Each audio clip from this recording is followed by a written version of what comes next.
Bonsoir Jennifer. Bonsoir David, bonsoir à tous. 9 affirmations qu'on entend souvent, alors plus ou moins discrètement, plus ou moins affirmées au grand jour. Les premières, elles concernent la transmission du virus. Le coronavirus peut se propager seul dans l'air.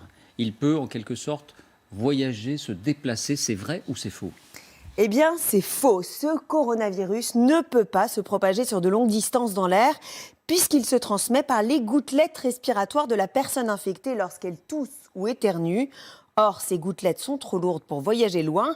Elles se propagent à 1 mètre maximum. Donc, même si vous êtes dans la même pièce qu'un malade, mais à 2 ou 3 mètres de distance, il n'y a pas de risque de contamination.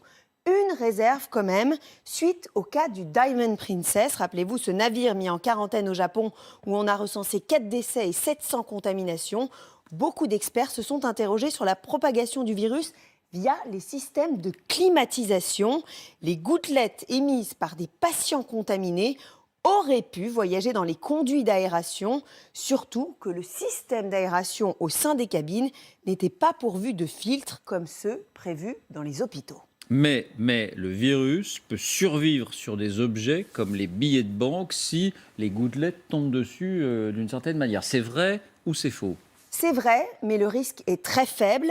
Les données scientifiques montrent que le coronavirus peut survivre sur des objets pendant quelques heures, voire exceptionnellement quelques jours. Si une personne infectée touche ou éternue sur cet objet, il peut être contaminant. La meilleure protection consiste donc à se laver les mains régulièrement. En Chine, on a d'ailleurs vu des opérations massives de désinfection de billets de banque, notamment à Wuhan. En revanche, pour les experts, si vous recevez un colis en provenance de Chine, il n'y a aucune chance qu'il soit contaminé, car le temps de transport et notamment la sécheresse de l'air dans les avions aurait tué le virus. La désinfection des billets de banque, ça fait beaucoup rire le professeur Eun. Troisième affirmation, le coronavirus peut se transmettre par des piqûres de moustiques. C'est vrai ou c'est faux ?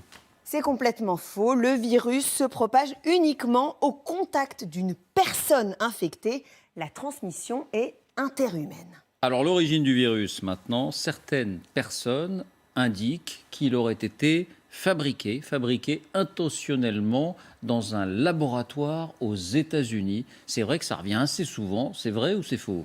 Alors voici le post qui a circulé sur les réseaux sociaux. On y lit, vous voyez, le coronavirus est un virus breveté américain qui arrive à expiration le 23 janvier 2020. Donc quoi de mieux que de lancer une épidémie pour vendre leur vaccin avant expiration ? Eh bien c'est faux, c'est une fake news au relent complotiste. Ce nouveau coronavirus n'a pas été ni créé ni breveté aux États-Unis. Il existe bien un brevet, mais qui n'est pas consacré au virus actuel, mais à celui du SRAS, une autre souche de coronavirus qui avait provoqué plus de 700 décès en 2003.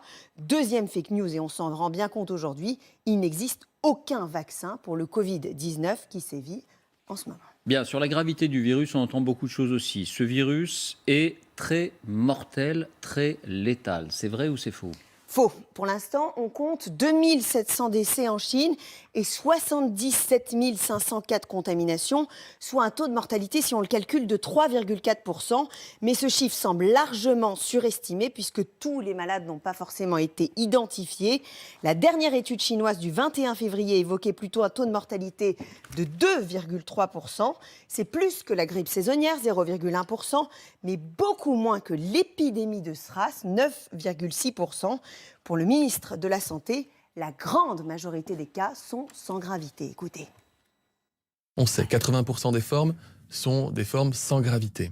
15% des formes sont considérées comme sévères, c'est-à-dire avec une forte fièvre et des troubles respiratoires. 5% des formes sont dites réanimatoires, c'est-à-dire que 5% des malades contaminés par le virus vont faire un séjour en réanimation.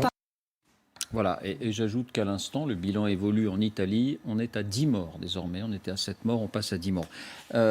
Autre affirmation sur la gravité, seules les personnes âgées sont susceptibles de mourir de l'infection par ce virus. C'est vrai ou c'est faux ?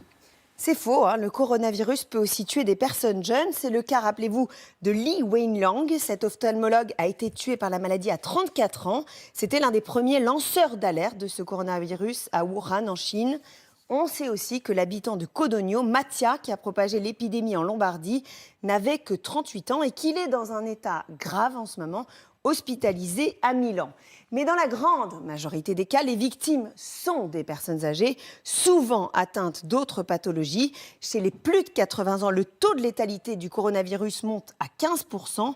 À l'inverse, pour les moins de 39 ans, ce taux chute à 0,2%. Bien, donc globalement, il n'est pas très dangereux, mais on entend dire qu'il est très contagieux. C'est vrai ou c'est faux?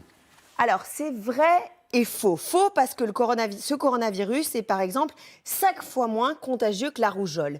Mais ce qui inquiète, c'est qu'on peut être contaminé et passer facilement sous les radars. Pourquoi? Eh bien parce qu'il existe des personnes avec des formes très légères de la maladie, voire asymptomatiques, sans toux et sans température, qui peuvent transmettre le virus, d'autant que la période d'incubation du virus est longue. Elle est comprise entre 1 et 14 jours, période pendant laquelle le patient est contagieux, mais ne présente pas forcément les symptômes. Bien, 2 dernières questions sur la protection. Alors, les masques, on a entendu tout et son contraire sur les masques. Au final, sont-ils efficaces? Oui, ils sont efficaces, on entend dire. C'est vrai ou c'est faux? C'est vrai, à condition de bien les choisir. Les masques en papier, type masques chirurgicaux, ne sont efficaces que pour les personnes malades et pour limiter la propagation du virus.